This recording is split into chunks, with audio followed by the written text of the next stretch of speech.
On entend parfois dire que c'est l'État qui doit être laïque et non pas ses employés.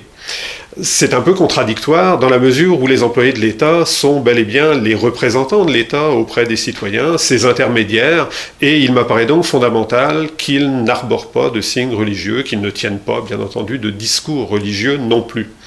C'est d'autant plus important pour les enseignants dans les écoles, puisqu'évidemment, les enfants avec lesquels ils sont en relation sont à un jeune âge, où ils sont particulièrement influençables et où ils pourraient donc être particulièrement influencés par des discours de type religieux ou simplement d'ailleurs les signes qu'envoie des symboles religieux. On va souvent prétendre que c'est une atteinte aux droits fondamentaux des individus que de restreindre ce port des signes religieux. L'argument me paraît très contestable, puisqu'en fait, aucun droit, aussi fondamental soit-il, n'est absolu. Il y a bien des cas où la liberté de religion est restreinte, par exemple lorsque sont en jeu la santé ou les droits à l'éducation des enfants. On peut faire un parallèle avec la liberté d'expression, qui est elle aussi un droit fondamental, garanti par les chartes, tout comme la liberté de religion. Or, cette liberté d'expression, elle est restreinte dans le cas des employés de l'État, qui sont assujettis de par la loi à un devoir de réserve politique. Autrement dit, un fonctionnaire, a fortiori un enseignant, n'a pas le droit d'arborer en classe, devant ses élèves, des signes politique, d'appartenance à un parti politique ou d'expression de ses convictions politiques.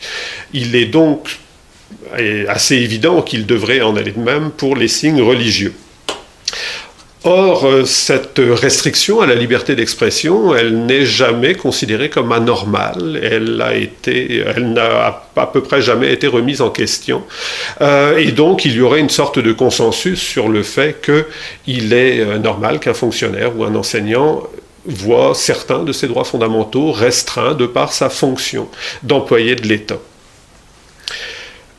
Autrement dit, ce qui est en jeu dans ce débat-là sur la laïcité, c'est peut-être moins, comme on voudrait nous le faire croire, la question des droits fondamentaux eux-mêmes, que le fait qu'au Canada, contrairement à bien d'autres pays où les mêmes droits sont garantis, on a instauré, à force de décisions jurisprudentielles, une sorte de prééminence de la liberté de religion sur bien d'autres droits.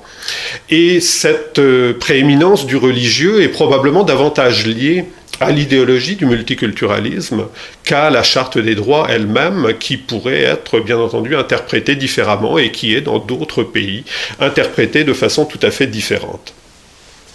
Autrement dit, défendre la laïcité, ce n'est absolument pas s'opposer aux droits fondamentaux, bien au contraire, mais c'est simplement refuser cette prééminence du religieux que certains tribunaux, la Cour suprême entre autres, ont tendance à mettre de l'avant et garantir finalement tous les droits. Alors, par exemple, les droits des femmes à l'égalité ou les droits des enfants à une éducation qui serait dénuée de tout dogmatisme, de tout enseignement religieux, par exemple, de tout endoctrinement, pourrait-on dire.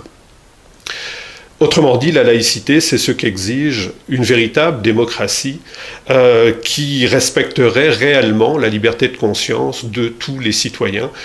et aussi d'ailleurs dans les écoles, celle de tous les enfants.